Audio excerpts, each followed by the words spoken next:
Buenas tardes a los presentes y a los que nos siguen por el enlace Zoom que hemos enviado. Tenemos aquí esta tarde en el aula de cultura del Colegio Notarial de Andalucía, con la sede en Sevilla, a Antonio Soria, eh, que viene por iniciativa de nuestro compañero José María Sánchez Ros, que nos lo va a presentar para hablar de un tema muy interesante y polémico también. Vamos a tener luego un tiempo al final de la charla para hacer preguntas. Tiene mucho interés Antonio en contestar las dudas que tengan. Y bueno, pues doy la palabra a José María para la presentación. Buenas tardes. Voy a ser lo más breve que pueda, porque lo interesante es lo que puede decir Antonio. Antonio Soria Ramírez, funcionario científico del Centro Común de Investigación de la Comisión Europea, aquí en Sevilla. Posee títulos en Ingeniería Energética y Ciencias Económicas y un doctorado en Ingeniería Nuclear en la Universidad Politécnica de Madrid. Desde el año 94 trabaja como científico en el Instituto de Estudios Prospectivos Tecnológicos como coordinador del Grupo Energía y Cambio Climático dentro de la Unidad Sostenibilidad en Industria, Energía y Transporte. Es un científico distinguido con un recorrido académico sobresaliente del Centro Común de Investigación de la Comisión Europea. Ha desarrollado la mayor parte de su prolífica carrera en las instituciones europeas. Creo que no exagero diciendo que es un autor de referencia a nivel internacional en el campo del cambio climático, en un sentido amplio del término, combinando un profundo conocimiento de las cuestiones técnicas, económicas y sociales del tema que nos reúne. No es un teórico que se refugia en la Torre de Marfil, en la que habitan plácidamente muchos científicos. Tiene un sentido práctico de la realidad y procesa una insobornable honestidad intelectual, lo que es indispensable en el terreno del cambio climático, lleno de controversia, no siempre basada en datos y métodos contrastados. Está acostumbrado a comunicar con todo tipo de interlocutores y estoy convencido que nos dará una visión amplia y limpia de este tema que a todos nos concierne. Pues Bien. muchas gracias al Colegio de Notarios de Andalucía, a Pachi y a José María por la invitación para estar aquí hoy, esta tarde con ustedes. He preparado unas transparencias para ilustrar un poco la presentación y hacerla un poco más amena. Voy a intentar limitar mi tiempo, unos 40 minutos, para dejar, como decíamos antes, un poco de espacio para debate, para preguntas que tengan ustedes a bien formularme, o incluso, si es posible, la gente que nos sigue por Zoom, que las pueda formular a través de la plataforma. El cambio climático, em,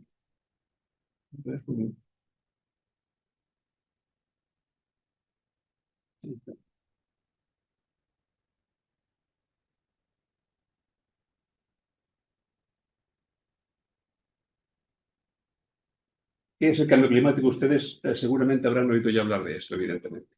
El cambio climático es simplemente un fenómeno debido al efecto invernadero.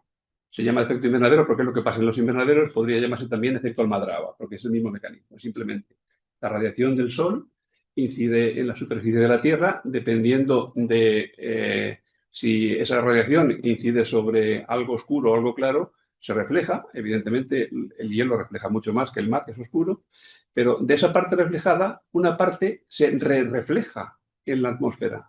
Y ese efecto es lo que se llama efecto invernadero. Ese efecto invernadero es natural. Si no hubiera ningún gas de efecto invernadero en la atmósfera terrestre, la temperatura de equilibrio de la Tierra sería unos 15 grados bajo cero. De manera que el desarrollo de la vida se debe de alguna manera a que en la atmósfera hay gases de efecto invernadero. ¿Cuál es el problema? Que, como aparece aquí en la parte derecha de la transparencia, cuando se acumula demasiado gas de efecto invernadero, la temperatura de la Tierra sube. Eso ha sido así desde que tenemos trazas históricas de la formación del planeta. Ha habido distintas épocas en las cuales la concentración de gases de efecto invernadero ha variado, pero esos cambios normalmente son lentos a escala geológica. El problema que tenemos ahora es que, como diré más adelante, el incremento de gases de efecto invernadero está siendo demasiado rápido por efecto humano. Pero esto lo voy a explicar un poco más con más detenimiento en las siguientes referencias. La climatología consiste en combinar entender una serie de fenómenos físicos, formularlos de manera matemática, representarlos en una escala discretizada que se puede utilizar para correr modelos de ordenador que nos dan la previsión de la meteorología en el corto plazo. Y esta meteorología, digamos que evidentemente nos da los patrones climáticos que dependen no solamente de las características de la atmósfera, sino también de la distribución de los continentes en la Tierra. Y se establecen patrones meteorológicos, como por ejemplo los vientos alisios o los vientos del oeste, en las latitudes correspondientes en cada caso. Los propios cambios de la dinámica continental a lo largo de la Tierra han provocado cambios en la climatología y han desencadenado por las épocas glaciales que conocemos. Pero en los últimos 8.000 años el clima ha sido bastante estable, como también ha sido bastante estable la concentración de gases de efecto invernadero en la atmósfera. Los gases de efecto invernadero son varios. El principal es el dióxido de carbono, pero no es el único. El metano es un gas de efecto invernadero importante que tiene un gran poder de efecto invernadero, pero se oxida rápidamente y su tiempo medio de residencia en la atmósfera es como de unos 14 años, de manera que en el largo plazo el metano no juega un gran papel. Sin embargo, el CO2 es muy estable y tarda tiempo en disolverse en el mar, y esa lentitud en esa dinámica hace que lo que está sucediendo ahora es que se acumula más deprisa en la atmósfera de lo que se disuelve en los océanos. Y es un poco la raíz, esa desacople entre la velocidad de emisión nuestra y la velocidad de disolución del CO2 en la hidrosfera es lo que está provocando el incremento de concentración de gases de efecto invernadero en la atmósfera, que conlleva, como veremos más adelante, parejo un incremento paulatino pero cierto de la temperatura media de la superficie del planeta. Entonces, la pregunta es, ¿ha cambiado el clima? Pues la respuesta es sí. Esta nube de gráficos representa los últimos 40 o 50 años en un punto del hemisferio norte, la temperatura media de ese punto. Y como vemos, los 3 últimos años están bien por encima de la media. Y se ve también aquí, esta es la media mensual, de manera que vemos que los últimos años dan claramente un desplazamiento hacia arriba en la nube de trayectoria de temperaturas. Cada uno de los últimos 10 años, del año 15 al año 24, ha estado entre los 10 años más cálidos registrados. Esta gráfica que represento aquí es un punto que no recuerdo cuál es, del hemisferio norte, porque como se ve, la temperatura media del mes de enero es más baja que la temperatura media del mes de julio. Si miramos a escala global lo que está pasando, vemos que ese calentamiento es también, se manifiesta también a escala de media de temperatura en todo el planeta. Aquí vemos, por ejemplo, la temperatura media de cada mes ponderada a escala planetaria, comparada con la media del periodo 90 a 2000. No, 91-2020. Y como vemos, sistemáticamente todos los años previos al periodo 91-20 son más fríos y todos los años posteriores a ese periodo son más calientes. Pero este calentamiento no es homogéneo, es decir, no se calientan igual todas las partes del mundo. En general, los polos se calientan mucho más deprisa que las latitudes bajas. Es decir, vemos aquí que tanto en el Ártico como en el Antártico, el incremento de temperatura sobre esa media, ponemos el origen en torno al año 2000, es mucho más acentuado. ¿Cuál es la razón de que ese calentamiento en el Ártico sea más moderado? Es que en el hemisferio sur hay mucha más agua. Y el agua, evidentemente, atempera los cambios porque da una gran inercia térmica. También se ve eso en la señal de temperatura entre las latitudes medias en el hemisferio norte y las latitudes medias en el hemisferio sur. Las latitudes medias en el hemisferio sur sistemáticamente están cubiertas por agua, mientras que no es el caso en el hemisferio norte, donde se ve una señal más nítida. De manera que la consecuencia es que los polos o las zonas boreales se calientan mucho más deprisa que las zonas tropicales, y eso tiene efectos sobre los patrones meteorológicos, como vamos a ver ahora. Midiendo, lo que se ve es que efectivamente en las latitudes medias, es decir, en los grados 40-50 de latitud norte a sur, la señal desde los últimos 200 años claramente es hacia arriba, pero vemos que la oscilación térmica es muy fuerte. Y se ve un cierto incremento, pero la fluctuación es importante. Sin embargo, y aquí estaríamos hablando de que la media ya estaríamos sobrepasando 1,5 grados de temperatura. Sin embargo, si fijamos la atención a las zonas tropicales, aquí también se ve un incremento de temperatura, pero mucho más moderado. Como vemos aquí, no llega ni siquiera a 1 grado de incremento. Pero también lo que vemos es que la fluctuación es mucho más reducida, es decir, las temperaturas son más estables. ¿A qué se debe esto? Esto tiene una explicación de mecánica de fluidos que está relacionada, como decía antes, por el hecho de que no todas las zonas de la Tierra están expuestas al mismo incremento de temperatura. Como las zonas polares se calientan mucho más que las zonas tropicales, la diferencia de temperaturas entre las zonas polares y las zonas tropicales disminuye. Y eso perturba el patrón climático general. Como saben ustedes, en general, en el mundo hay en las latitudes medias una corriente de chorro de oeste a este, que es lo que hace que volar de Madrid a Nueva York tome 1 hora más que volar de Nueva York a Madrid, porque a la vuelta esta corriente de chorro nos empuja de cola. Esta corriente de chorro, que hace que las tormentas o los vientos normalmente vengan del Atlántico a Galicia y no al revés, esa corriente de chorro, la intensidad de esa corriente de chorro depende, grosso modo, y simplificando un poco, de la diferencia de temperaturas entre los polos y las zonas ecuatoriales.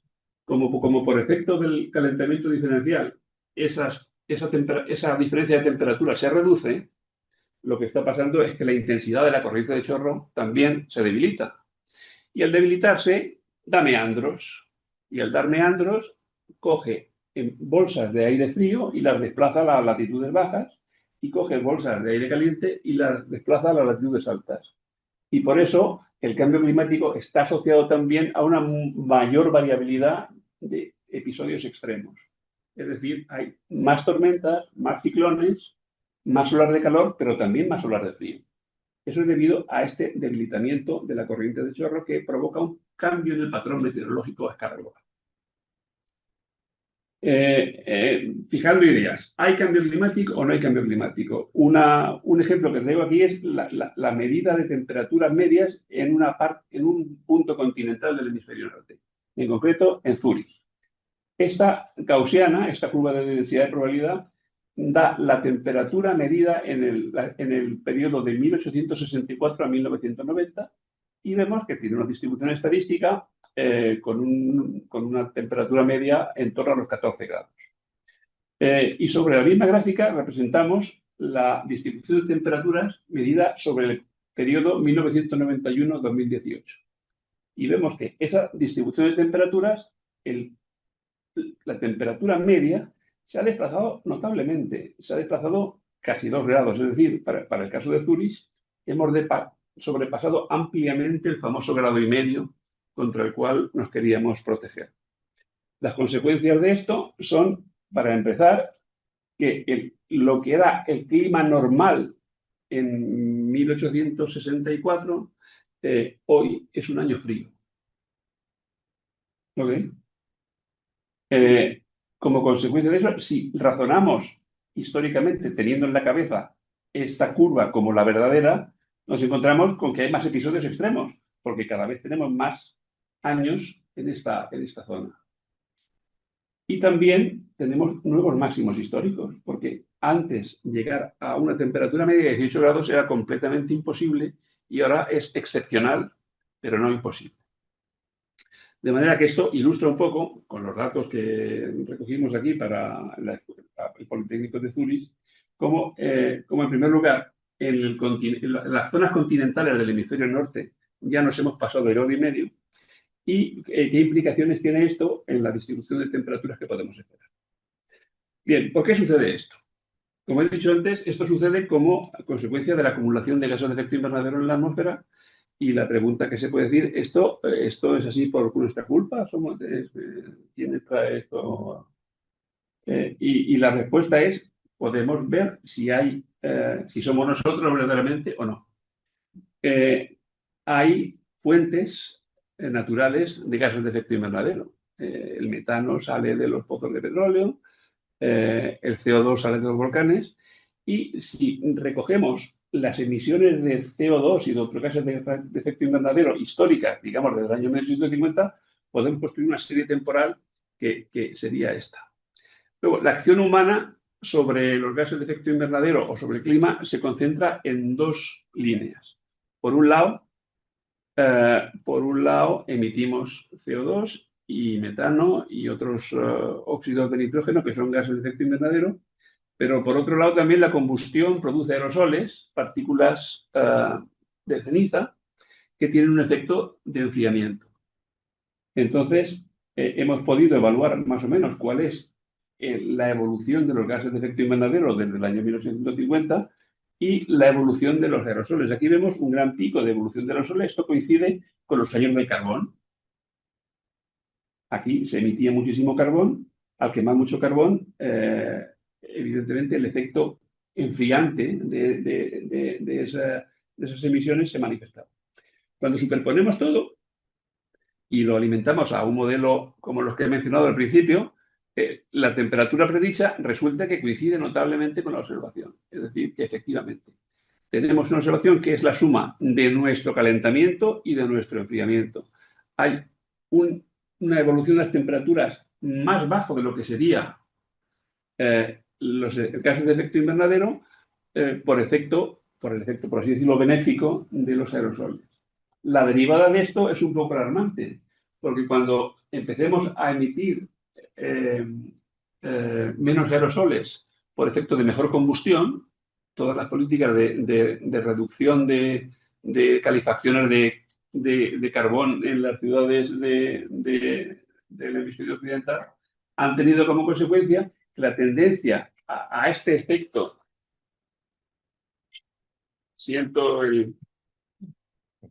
las campanas, este efecto refrigerante, por así decirlo, va a desaparecer. Y entonces el efecto calentador de los gases de efecto invernadero va a ser más aparente. Bien, ¿cómo nos afecta? Bueno, como he dicho antes, la primera conclusión es que el cambio para Europa es superior a la media mundial. Es decir, aquí tengo la temperatura esperada en distintas partes de Europa en tres escenarios de calentamiento global. Y aquí vemos que en el caso de calentamiento global de 3 grados, la mayor parte de Europa va a calentarse casi 4. Este es el efecto sobre la precipitación. Y aquí vemos también que Dios le da pan al que no tiene dientes, porque donde va a haber más agua es donde ya tienen agua.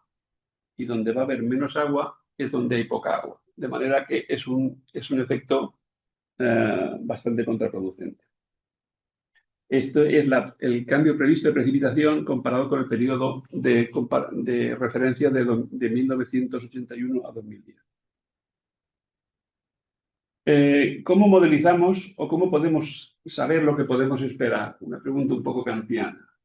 Es decir, ¿cómo podemos analizar cuál va a ser el impacto de distintos escenarios de cambio climático en los distintos patrones de daño? El cambio climático va a tener un impacto en la agricultura, va a tener un impacto, evidentemente, como vimos el año pasado, desgraciadamente, en Valencia, sobre inundaciones fluviales, salud humana, demanda de energía, sequías, subida del nivel del mar, mayor frecuencia de huracanes y tifones. episodios extremos que antes se manifestaban una vez cada 50 años, ahora se van a manifestar más frecuentemente. No podemos evaluarlo, pero más frecuentemente. De manera que lo que proponemos, lo que hacemos en el mundo científico es, hacemos una serie de hipótesis de mayor o menor cambio climático a nivel global, modelamos el sector agrícola, el sector energético, el sector costas, y evaluamos un impacto biofísico que se puede cuantificar. Y se puede cuantificar en términos de menores cosechas, mayor deterioro de infraestructuras públicas que hay que reponer. Un puerto que antes había que reponerlo cada 50 años, pues ahora hay que reponerlo cada 40. Y todo eso va acumulándose, se puede evaluar. Hay maneras de evaluarlo y de hecho es a lo que me dedico un poco. Y por último, hay una serie de impactos cuya evaluación económica es más difícil de llevar a cabo. Es decir, si se extingue una especie como consecuencia del cambio climático, ¿qué valor económico puede tener que la ranita del Brasil desaparezca y la perdamos de vista? Cuantificarlo desde el punto de vista económico es muy difícil. Es posible que en la piel de la ranita haya un potente antígeno contra el cáncer, pero es posible que no. No podemos hacer conjeturas. Pero el principio de precaución aconseja que la ranita no se extinga. De todas maneras, en la evaluación que hacemos, reconocemos que el impacto económico simplemente es no evaluable. Renunciamos a ponerle números a eso.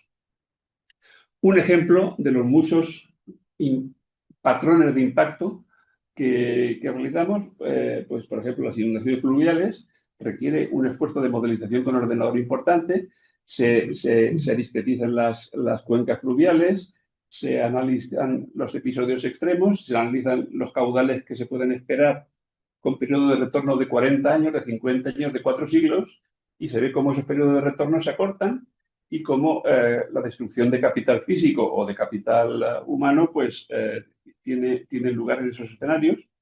Y dependiendo de si eso sucede en un área altamente poblada o no, o de si eso sucede en una zona protegida o no protegida, se hace un análisis en el triángulo este, peligro, exposición, vulnerabilidad, que nos da un resultado sobre lo que podemos esperar en términos de pérdida económica anualizada. Y eso se factoriza en un modelo macroeconómico y se puede concebir que eso representa un 1%, un 2% o un 0,5% del PIB anualmente en los próximos 40 o 50 años, dependiendo del periodo que queramos analizar. Aquí, en fin, pongo como ejemplo distintos escenarios para el agregado europeo en distintos escenarios de calentamiento. Se ve que los daños por inundación, pues en este caso vemos que en el caso de 3 grados con respecto al caso de base, se multiplican por 5 aproximadamente. Y la población afectada por estas inundaciones de tipo fluvial, pues se multiplica aproximadamente por 3 entre un escenario de base y un escenario de 3%. Recuerdo que en realidad nosotros estamos más bien ya aquí. O sea que, bien, no quiero entretenerme mucho con esto, pero la consecuencia de esto también es ver cuál es el impacto que puede tener una política de adaptación de un tipo u otro. Hay un mecanismo de adaptación más dependiendo de infraestructura pública y otra más bien dependiendo de una retirada. Es decir, aquí lo que hacemos es levantar un dique y aquí simplemente abandonamos ese área, en el caso de inundaciones fluviales, y lo dejamos como una zona de restauración. Pero evidentemente esto tiene costes porque hay que compensar a los agricultores que están trabajando en este área. De manera general vemos que la adaptación suave, por así decirlo, ofrece de manera general relaciones coste-beneficio más convenientes. Bien, pero a lo que quiero ir es a los resultados agregados que hemos obtenido recientemente en un artículo que se ha publicado en Nature, donde hemos analizado estos impactos no a nivel Estado miembro, sino a nivel regional, para básicamente asistir a la Dirección General de Política Regional de la Comisión Europea en la política de adaptación al cambio climático. En general, la política de integración regional hasta hace muy pocos años estaba muy concentrada en inversiones de transporte, infraestructura de transporte, es decir, construir puentes, autopistas y trenes. Cada vez más la política de cohesión se va a articular en torno a medidas de protección contra el cambio climático. Aquí vemos cómo se distribuyen la tasa de mortalidad en 3 escenarios de 1,5 grados, 2 grados y 3 grados, la tasa de mortalidad por episodios extremos térmicos en 2050.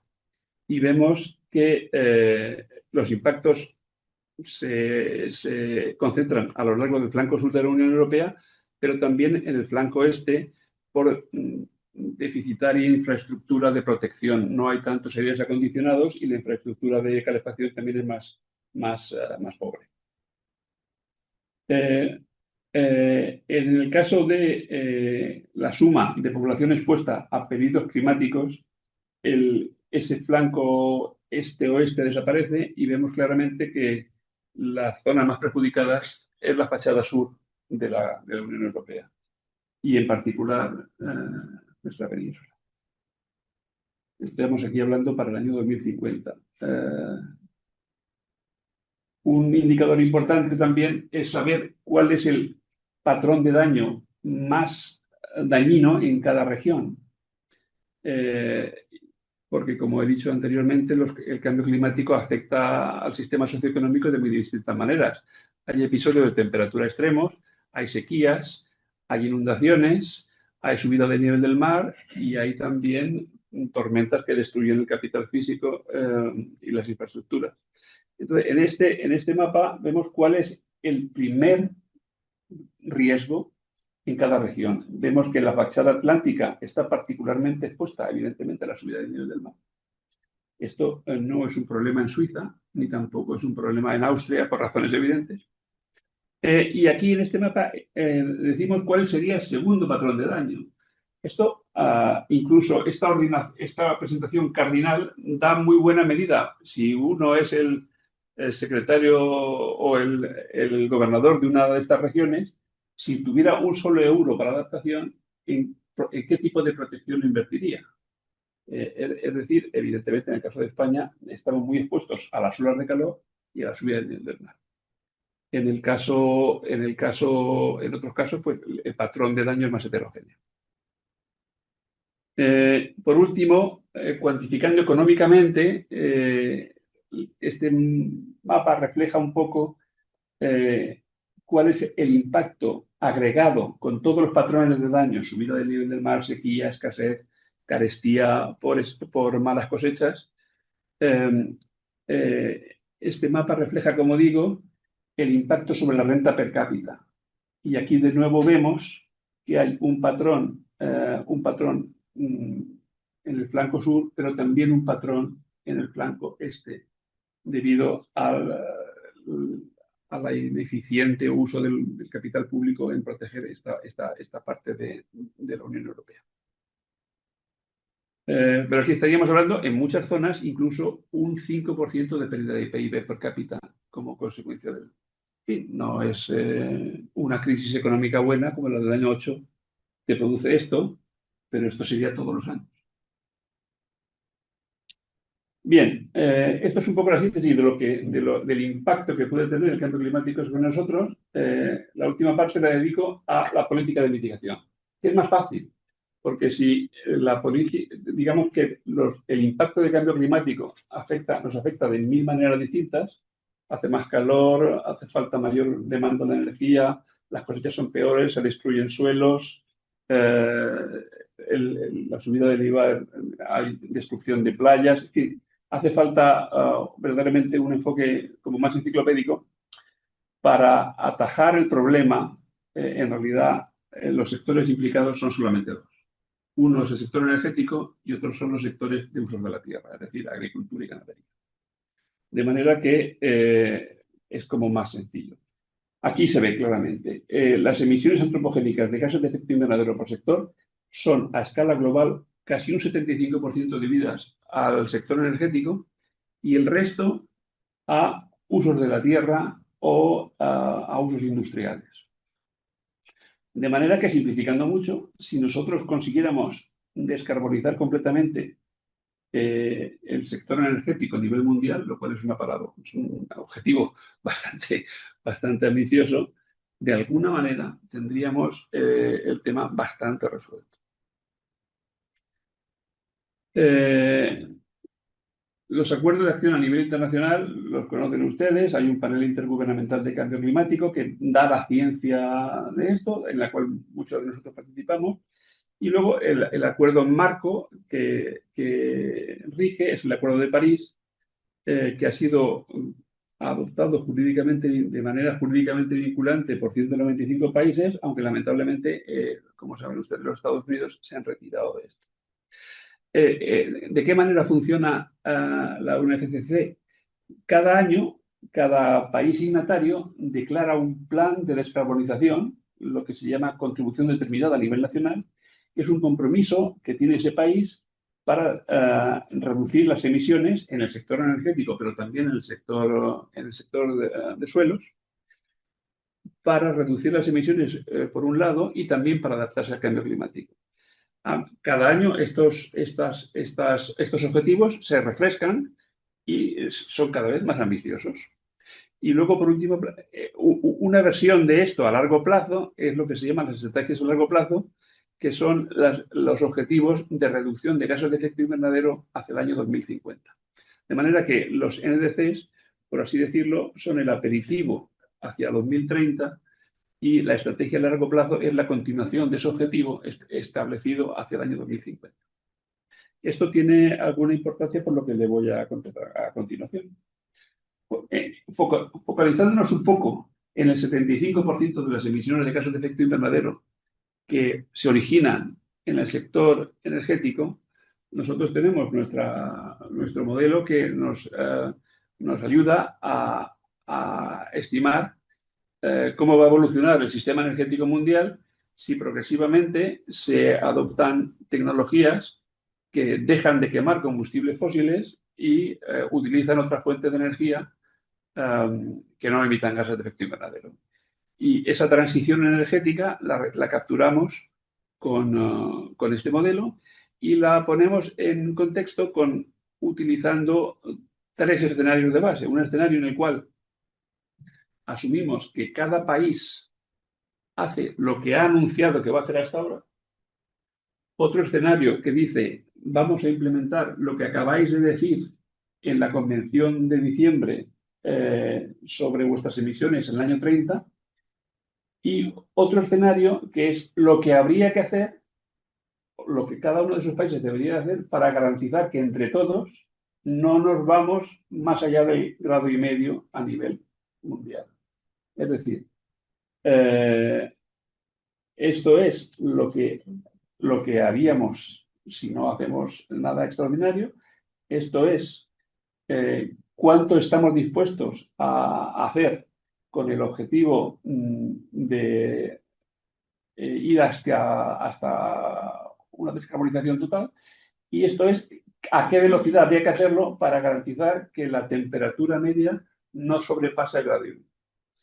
Y esto, en general, llamamos a esta diferencia el gap, o sea, el hueco de implementación, y a esta diferencia el hueco de ambición, por así decirlo. Va a ser más fácil si lo ilustro con esta animación. Hemos hecho este ejercicio en los últimos 10 años.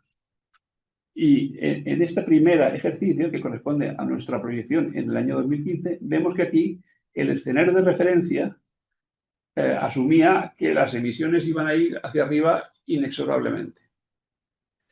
Pero a medida que todos los países han ido desarrollando planes de desarrollo de renovables y de descarbonización cada vez más ambiciosos, el propio escenario de referencia ha ido suponiendo que las emisiones proyectadas van a dejar de crecer y a partir del año,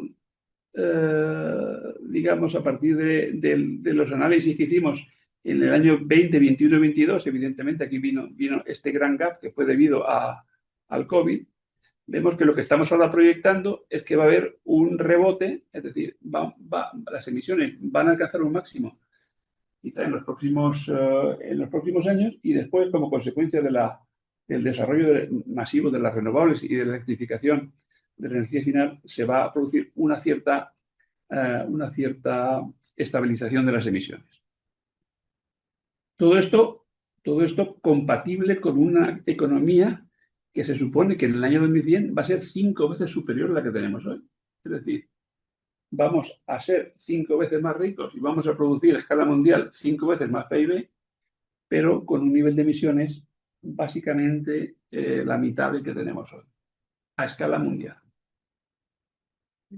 Bien, ¿por dónde vienen las emisiones? De manera, esto es la manera más sencilla de interpretarlo. Las emisiones de CO2 vienen como consecuencia de 3 factores. Un factor es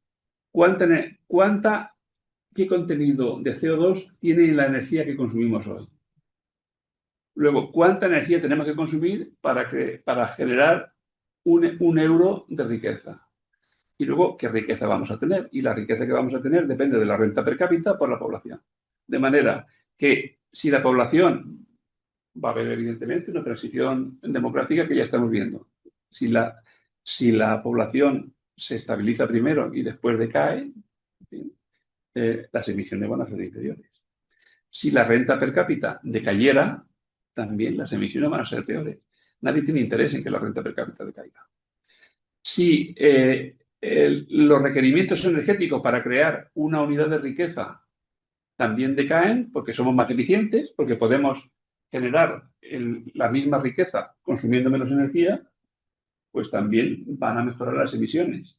Y por último, incluso si todo esto se mantiene constante, pero somos capaces de descarbonizar la energía y la descarbonizáramos totalmente, las emisiones serían cero. De manera que el recorrido de las emisiones de CO2 es consecuencia del recorrido previsto de cada uno de estos factores. Lo primero que vemos aquí es que la renta y la renta per cápita suponemos que siguen creciendo. Lo que va probablemente a evolucionar, y ya ha evolucionado ya en ese sentido desde el año 90 muy convenientemente, ha sido los requerimientos energéticos para crear riqueza. Cada vez el sistema energético es más eficiente y cada vez para crear $1 o €1 de renta necesitamos un menor consumo de energía.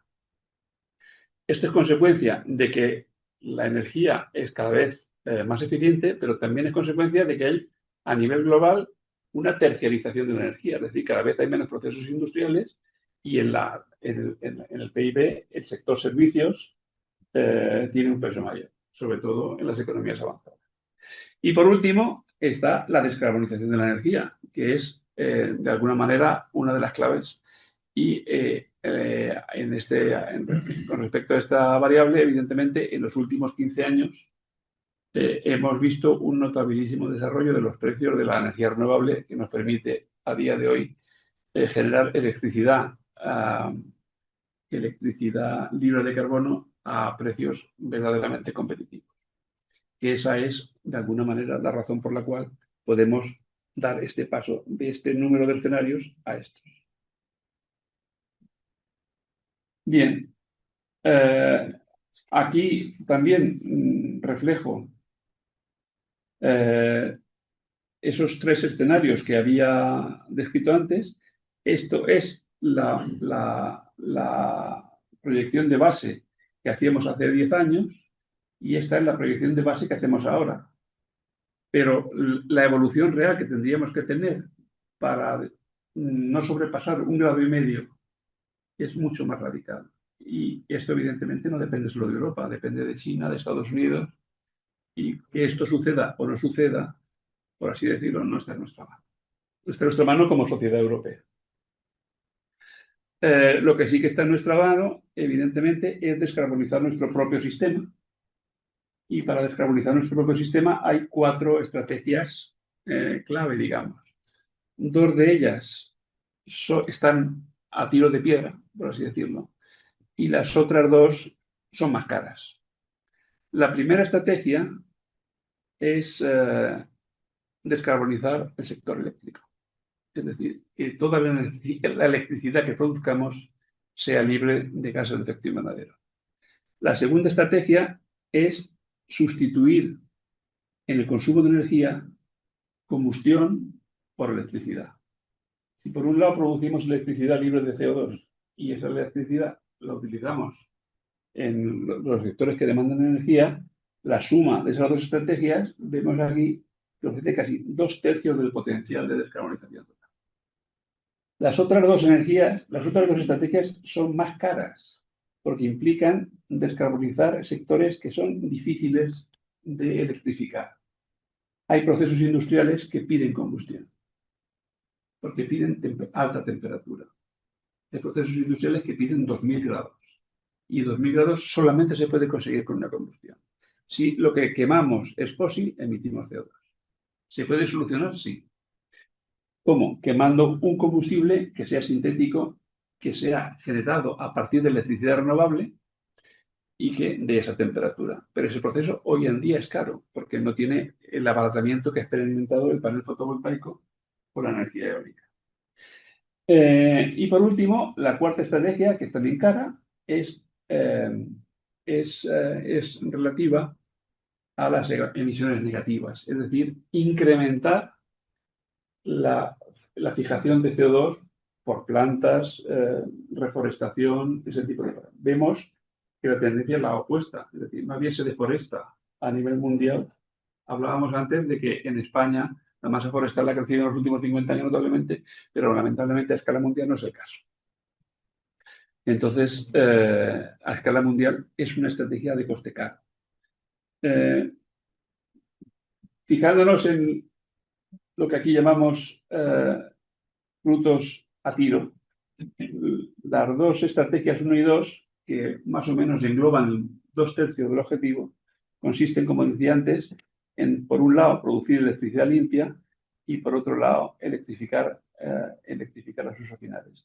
Esto, para países como España y los países europeos, independientemente de que haya cambio climático o no, es una estrategia absolutamente ganadora y que va en conjunción con la eficiencia del país y de la economía. Cualquier país europeo está invirtiendo a día de hoy entre el 2 y el 3% de su Producto Interior Bruto en comprar combustibles fósiles a Qatar o a Canadá o a Rusia, entre el 2 y el 3% del PIB. Si conseguimos que esa energía sea sustituida por electricidad doméstica obtenida a partir de recursos fotovoltaicos o recursos eólicos, evidentemente no solamente no dejamos de pagar ese 2 o 3% a Su Majestad el Rey de Arabia Saudí o a Gazprom, la compañía rusa, sino que además ganamos independencia energética. Es decir, independientemente de lo que pase en el Golfo Pérsico, si mañana cierran el estrecho de Hormuz, si tú tienes en tu casa tu panel fotovoltaico y tu batería, tú vas a seguir teniendo electricidad a precio de contenido. Y eso es una estrategia ganadora. Por eso es una estrategia de bajo coste. Independientemente del cambio climático, aunque no hubiera cambio climático, a nosotros nos conviene hacer esa transición. Los otros dos son más caros a día de hoy. Pero también, lo que acabo de referir, hace 15 años el precio del panel fotovoltaico era 10 veces más caro. O sea que al final la dinámica tecnológica también nos ayuda. Es decir, estas dos estrategias relativas a los sectores difíciles, que a día de hoy, como digo, son caros, es muy probable que en el curso de los próximos años se abaraten. Como mencionaba anteriormente, algunos procesos industriales requieren combustión. Y eso es impepinable. Lo que hay que hacer es que eso que se combustiona sea un combustible sintético que provenga de biomasa o de otras fuentes, digamos, elaboradas con electricidad renovable. Otros sectores siguen siendo difíciles de electrificar por razones tecnológicas. Es decir, un avión eléctrico no es fácil. El transporte marítimo eléctrico tampoco es fácil, pero lo que sí que se puede hacer es alimentar esos sectores, como digo, con combustibles sintéticos que provengan de electricidad primaria no fósil. Y eso nos da las claves.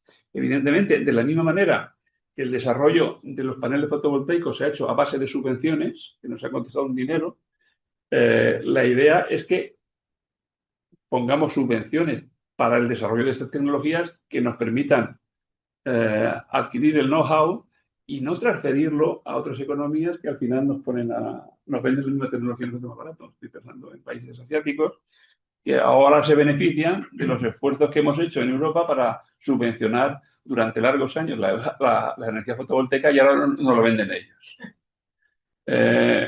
Bueno, eso quizá hubiera podido haberse hecho mejor. Pero bueno, lo cierto es que independientemente de dónde se compre el panel fotovoltaico, sí, a día de hoy el panel fotovoltaico está tirado de precio. Y lo cierto es que hoy salen las cuentas. Es decir, es una independencia energética que el mercado nos ofrece. Entonces, como digo, estas tecnologías que requieren tecnologías innovadoras como el hidrógeno verde, como la captura y el secuestro del CO2, como descarbonización del sector ganadero, estas tecnologías son viables, pero están todavía lejos de un despliegue masivo. Y por lo tanto, lo que conviene hacer es desplegarlas de una manera inteligente para hacerlas que nos aporten competitividad a las economías europeas y no pase como ha pasado, por ejemplo, con el despliegue del panel fotovoltaico o del panel o de la tecnología eólica. Hace 20 años el molino eólico lo inventó Vestas, que es una compañía danesa, como conocen ustedes, o Gamesa, que es una compañía española, y hoy los molinos eólicos prevalentemente vienen de China. De manera que hicimos la inversión, pero no acabamos de recoger los beneficios. ¿Hay que renunciar a esto? No hay que renunciar, porque el panel fotovoltaico y el molino eólico nos dan independencia eléctrica. Lo que hay que hacer es intentar implementar la política de desarrollo industrial de una manera juiciosa. Y estoy llegando al final de mi charla diciendo que ¿cuál es el coste de esta transición energética? Ya he dicho antes que simplemente con lo que nos ahorramos de factura fósil, la transición se paga a sí misma. Y hemos hecho las cuentas. Y las cuentas es que, en general, el impacto sobre el PIB de la transición energética, si se hace de una manera juiciosa, no solamente es muy reducido, sino que es probablemente positivo. Y también tiene impactos a nivel de creación de empleo y de sostenibilidad social. Evidentemente, el sector de combustibles fósiles va a perder empleo, pero está mucho más que compensado por los nuevos empleos que se crean en el sector eléctrico, en el sector manufacturero, en el sector servicios, etc. De manera que, y estas son mis conclusiones, lo que podemos ver, si miramos hacia atrás sobre las proyecciones que hemos estado haciendo de referencia con los escenarios de política actual, vemos que a día de hoy hay grandes reducciones de gases de efecto invernadero a nivel global posibles. Y las emisiones de referencia se estabilizan, es decir, que incluso a nivel mundial veríamos que se reducirían para el año 2100. ¿Es esto lo suficiente como para alcanzar a nivel mundial el objetivo del 1,5? No. Es muy posible que ese objetivo sea muy difícil de obtener y es posible que haya lo que se llama un exceso de un overshoot, es decir, que el pico de temperatura se vaya a 2 grados, pero luego pueda ser reconducido hacia el 1,5 grados. De manera que lo que es evidente es que todo esto se ha de hacer como una evolución industrial sostenible con el desarrollo económico. Algo que sea inviable económicamente simplemente no va a suceder. De manera que lo que hay que hacer es poner los elementos que hagan que a la gente, en general, a los agentes económicos, nos convenga hacer esto. Y cuando eso sucede, la evolución del ejemplo fotovoltaico y el ejemplo eólico nos demuestran que la dinámica industrial y mercantil acompaña, digamos, la política una vez que la tecnología está disponible. Y lo voy a dejar aquí. Espero que tengan ustedes alguna pregunta y espero no haberme... bien, sí, digamos, casi 40 minutos. Muy bien.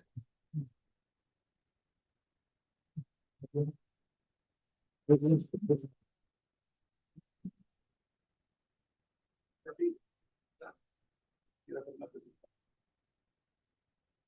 Bueno, pues nada, muchas gracias. La verdad que ha estado fenomenal, fenomenal. Y aparte con un poquito de ilusión, esperanza, y, ¿no? Que no es todo catastrófico ni nada de eso. Bueno, entonces vamos a ver. ¿Alguna pregunta por ahí?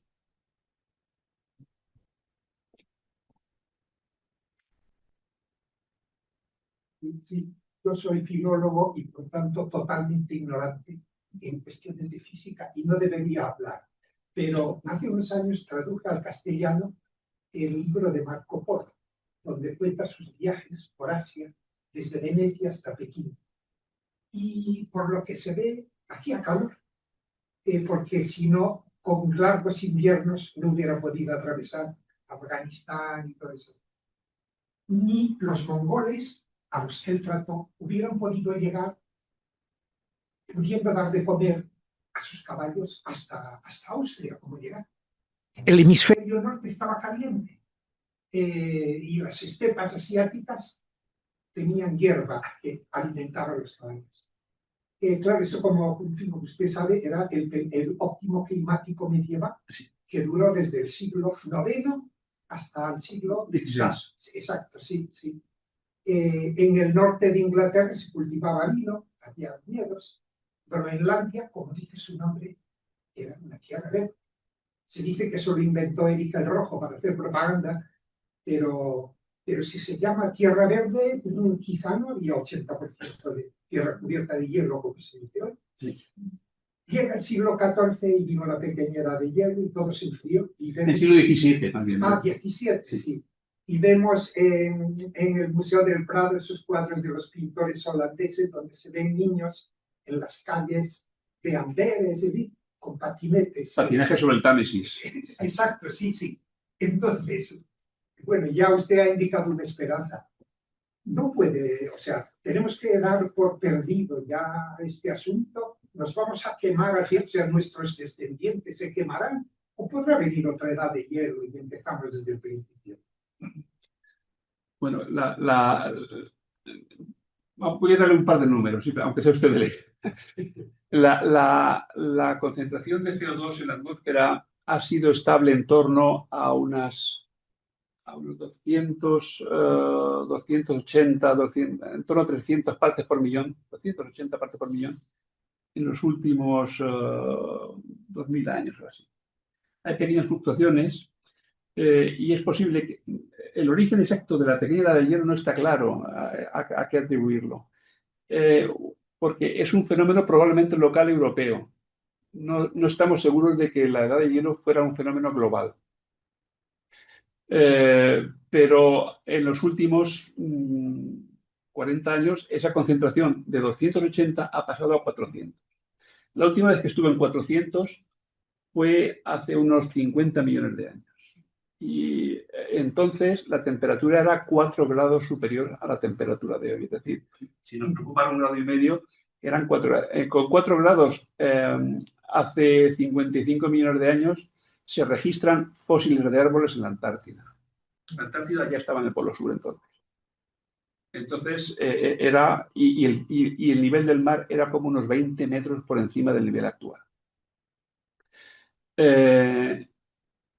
Esto para poner en contexto lo que podemos esperar si mantenemos los 4. Ahora mismo estamos en 420 partes por millón. Los 400 se sobrepasaron hace 4 años. Si nos dejáramos ahí, es esperable un incremento de 4 grados dentro de unas décadas. Yo confío en que lo que se vea es simplemente un pico de emisiones y luego, volver, a un nivel de emisiones que permita volver en torno a los 300 partes por millón para finales del siglo. Si eso fuera así, no tendría mayores trascendencia. Va a haber episodios extremos, va a haber esta perturbación de los patrones meteorológicos que he mencionado, pero ¿el fin del mundo? No. El fin del mundo no.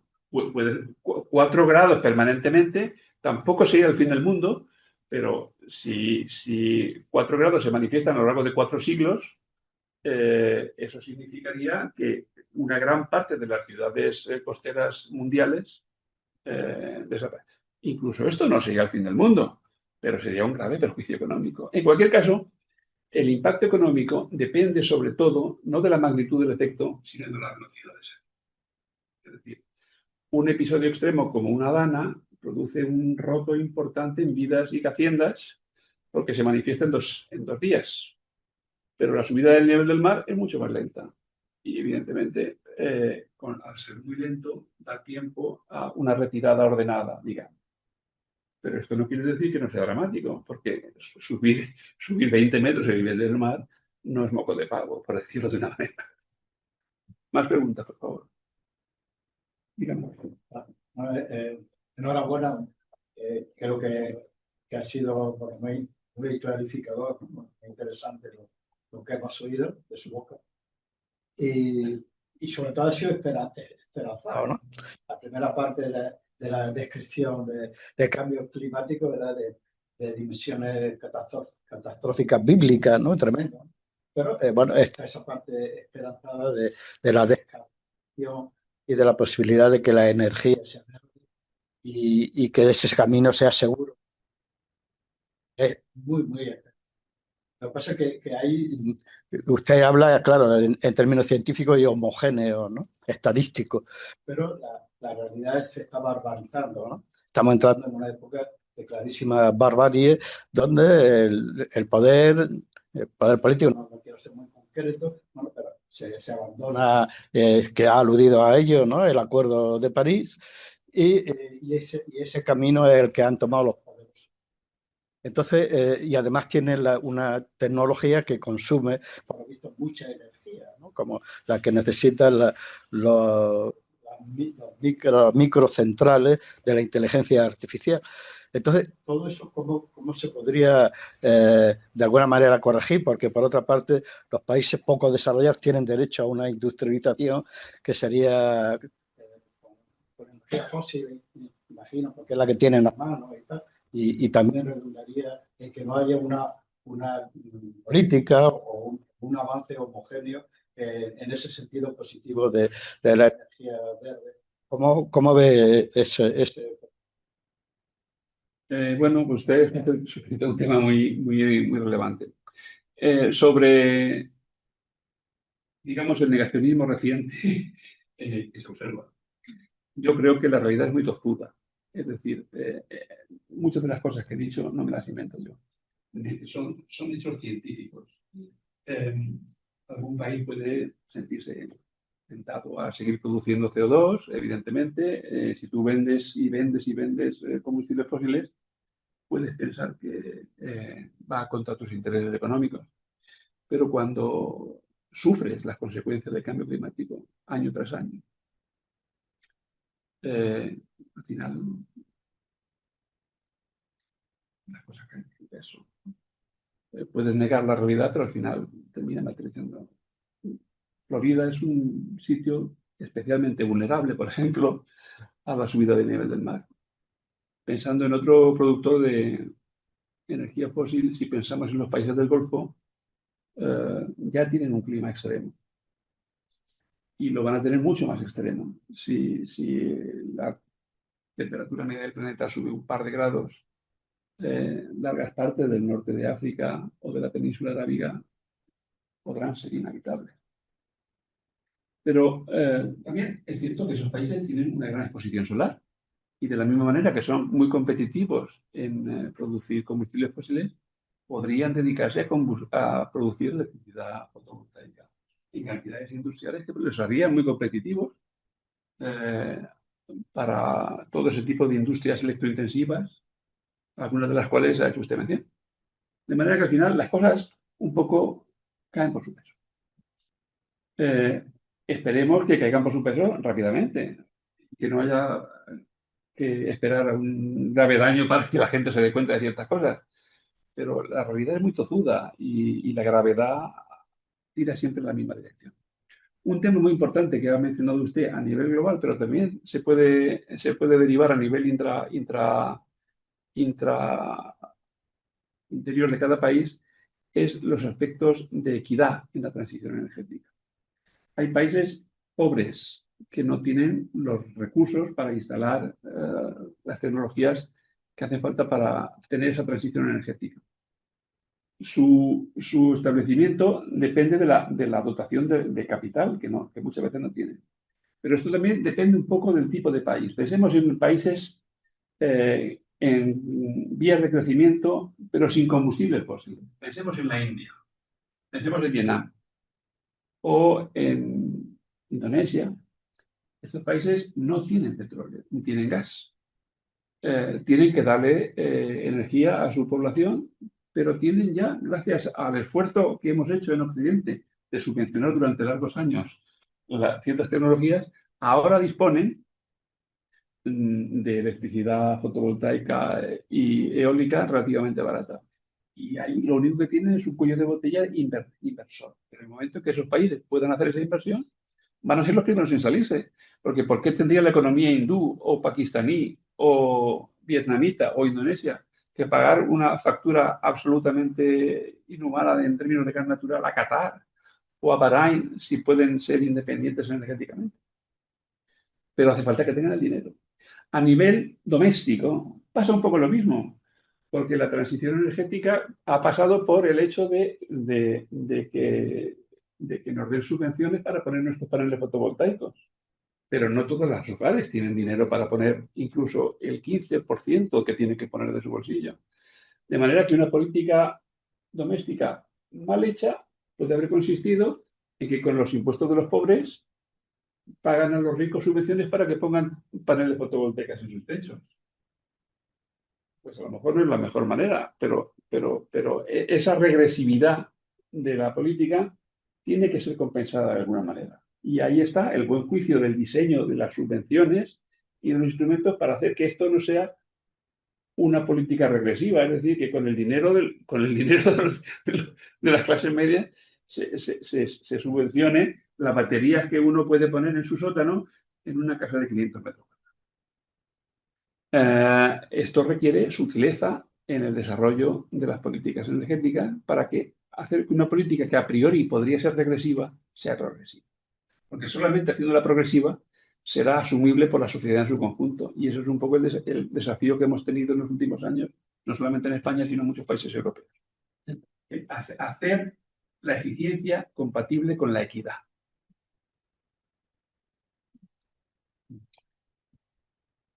Creo que te contesté como he podido.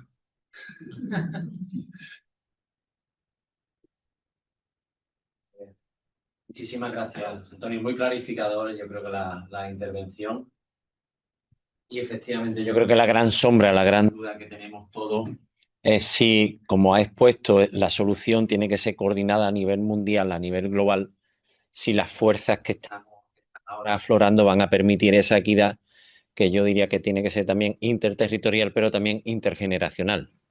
Y ahora las encuestas también ya están diciendo que, claro, ante otras amenazas más inminentes y más duras, parece que la opinión pública ya le presta menos atención y cree que es el cambio climático, la crisis climática, cada vez menos grave. O sea que ahora además estamos, digamos, perdiendo fuelle de esa conciencia ciudadana, ¿no? Que yo creo que es un poco la duda de lo que estamos en esto, tenemos que seguir insistiendo. Para mí es la gran duda, que lo has puesto muy bien. Yo lo que tenía además una pequeña consulta más específica, más local, los modelos que ha presentado europeo, quería consultarle si aparece alguna relación, alguna correlación entre cambio climático y el despoblamiento rural, que además en la península ibérica ya lo tenemos calificado como un problema estructural, que cada vez tengamos menos gente en el territorio, se gestiona menos el territorio y por una parte pues se provoca la erosión o en otros lugares esos incendios de sexta generación que se ve. Y claro, son procesos como aceleradores. Entonces quería consultarle si se ha visto, ¿no?, esa vinculación o hay algún tipo de relación para que también veamos que las políticas de cambio climático deben de ser políticas estatales, ¿no? Porque son muchas las vertientes que están, entre eso precisamente el tema de población del medio rural. Bueno, usted suscita un tema muy importante y es hasta qué punto hacemos culpable al cambio climático de todo lo malo que pasa en el mundo. Es decir, el cambio climático es el responsable del despoblamiento rural, es responsable de la pérdida de biodiversidad, es responsable de la pérdida del atún rojo en el Mediterráneo. La respuesta es que en muchos de estos casos no es responsable pero puede coadyuvar como factor desencadenante. En el caso que usted plantea, el éxodo rural o la despoblación rural, seguramente es un fenómeno eminentemente social. Y si no hubiera cambio climático, sucedería igual. De hecho, ha sucedido hasta el año 80, cuando el cambio climático no se materializaba o no era todavía perceptible. Lo que sí que es cierto es que puede marginalmente empeorar el problema o marginalmente mejorarlo. Y en este caso que apunta usted, seguramente lo empeora. Y así con otras muchas cosas. Es decir, el ejemplo paradigmático es la biodiversidad. Es un problema ambiental importante, casi de la misma envergadura que el cambio climático. Estamos deforestando, las especies se pierden. Me parece que quedan 8 o 10 mil tigres en todo el mundo. En fin, no es que sea un drama, pero estaría mal perder a los tigres, porque una vez que se pierde una especie, eso es irreversible, a pesar de lo que pueda contar Parque Jurásico. Se extingue una especie, se extingue el dodo de Indonesia, o no sé dónde estaba. Echamos ahora mucho de menos la pechuga de dodo. Pues una vez que ha desaparecido el dodo, quizá alguien que vivió y comió pechuga de dodo, cuando se extinguió el último dodo, la echa de menos. Pero nadie ahora la echa de menos. ¿Podemos llegar a extinguir el atún? Pues podríamos perder el atún. ¿Nos gusta el atún? Sí. Pero cuando muera la última persona que comió atún en su vida, a partir de ese momento nadie va a echar de menos. De manera que protegernos contra la pérdida de biodiversidad es fundamental. ¿Contribuye el cambio climático a esa pérdida? Sí. ¿Es la causa de la pérdida? No. La causa de la pérdida es que hay una especie, que somos nosotros, que hemos ocupado prácticamente todos los espacios naturales. ¿Tenemos que suicidarnos? No, yo no soy partidario tampoco. Simplemente se trata de darle un espacio al dodo, un espacio al tigre y un poquito más de espacio al atún, que está muy rico. Bueno, yo creo que si no hay alguna última pregunta.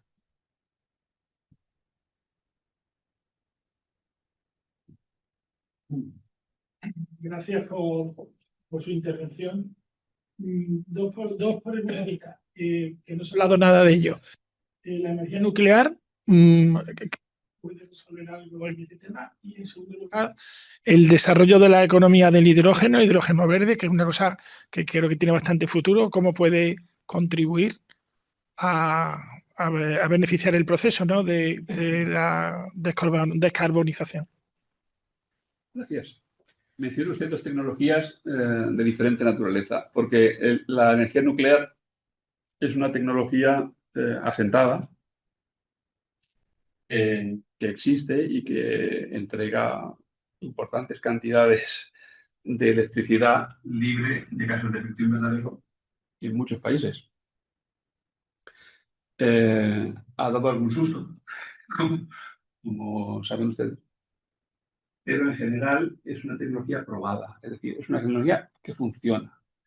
En España hay unas centrales nucleares que suponen el 7% de la capacidad productiva en el país y que generan cerca del 22% de la electricidad del país. Es decir, una tecnología que con poca inversión da mucha producción de electricidad valiosa, estable y continua. ¿Qué futuro tiene esta tecnología? Yo creo que malo. Malo porque la nueva tecnología nuclear es cara, es muy cara. Y cuando compite con tecnologías como la eólica o el fotovoltaico, simplemente tiene costes de producción 4 veces superiores. Pero en general esta respuesta hay que modularla, porque no es lo mismo hablar de la tecnología nuclear aquí o en Japón o en Indochina o en... Creo que si un país tiene un buen potencial renovable, la tecnología nuclear tiene muy poco que hacer ahí.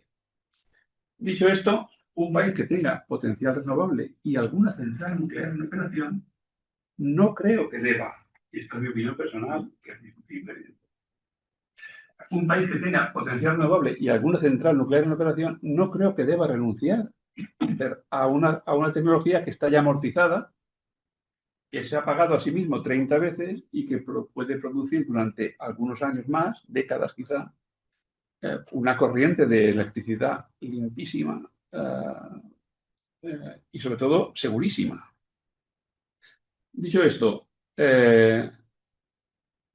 hay países donde descarbonizar pasa inexorablemente por otras nucleares, como Japón, Indonesia, países donde tienen poca superficie, gran población, un potencial renovable limitado. La tecnología nuclear puede jugar un papel ahí. La nueva nuclear en Europa puede jugar algún papel, quizá en Polonia, en el este europeo, en el norte. Recientemente, la central nueva de Olkiluoto en Finlandia ha sido puesta en marcha, pero es un ejemplo paradigmático de lo que puede pasar con las centrales nucleares en economías avanzadas. Olkiluoto se ha instalado y ha costado prácticamente 3 veces lo presupuesto. Y ha tardado en construirse el doble del tiempo previsto. ¿Funciona? Sí. ¿Entrega? Sí. Pero es cara. Para Finlandia va bien, porque Finlandia durante 6 meses al año tiene tecnología. Para otros países no lo veo. Pero en general, la respuesta a su pregunta lamentablemente depende.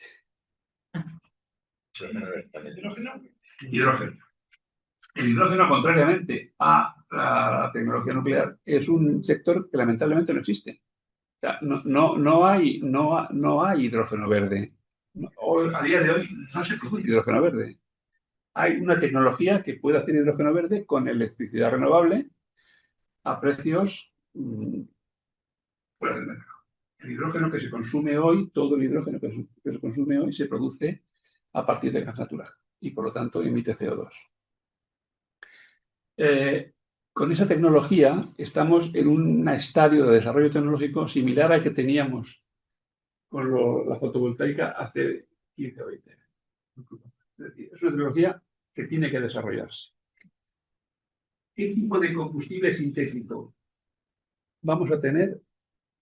No acaba de estar claro. Pero el hidrógeno molecular, la molécula de hidrógeno, es decir, quemar hidrógeno luego, no es fácil, porque el hidrógeno es un gas muy liviano, es el gas más liviano que hay. Es un gas explosivo y es un gas de muy difícil transporte. Es decir, usted puede transportar hidrógeno, la forma tradicional, cuando había una competición entre el coche de pila de combustible alimentado con hidrógeno y el coche eléctrico, no se sabía qué tecnología iba a ganar. En el coche de pila de combustible alimentado por hidrógeno había un tanque de hidrógeno que trabajaba a 70 atmósferas. 70 atmósferas es una presión muy alta. Liquefactar el hidrógeno para ponerlo a 70 atmósferas implica invertir en esa compresión casi 1/3 de su energía. Entonces, claro, si la mitad de la energía que llevas la inviertes en el transporte, las cuentas no acaban de salir.